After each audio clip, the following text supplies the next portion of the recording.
В 7:30 утра по местному времени на телефон дежурной части авиастроительного района поступил звонок от жительницы, которая утверждала, что в доме по улице Серова номер 42 неизвестные, вопреки всем запретам и требованиям властей города, организовали подпольный сабантуй.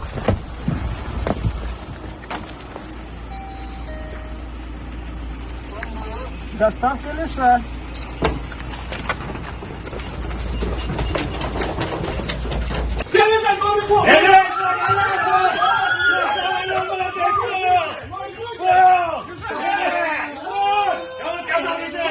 По сообщению очевидцев, из квартиры доносились крики, посвистывание, татарская речь, игра на баяне. Громко играла песня Фердуса Тымаева «Айда, айда, сандугач, утасин телегмне».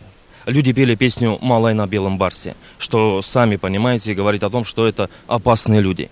А в ходе задержания были задержаны женщина в расписных татарских костюмах, мужчина в костюме шпышмака и молодой парень в костюме гармошка.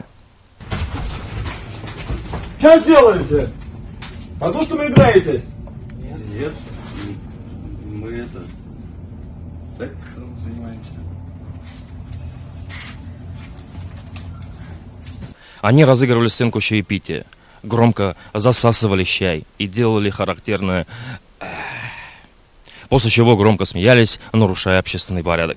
На месте преступления было изъято 25 пакетиков КТК, 7 пачек черного чая со слоном, 9 тюбетеек, 3 баночки меда, упаковка талкыш-каляля и 2 губадьи. Ну, еще и заготовки для балиша.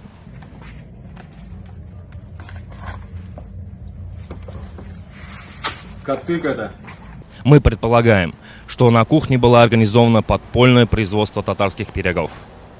Кроме того, в ходе обыска мы нашли привязанного к шесту петуха, козла в спальне, 7 дисок с песнями Салавата Фатхудинова, десяток яиц и столько же ложек. Не нам вам рассказывать, что это за люди и для чего ложка. В последнее время подобные случаи в городе участились, к сожалению.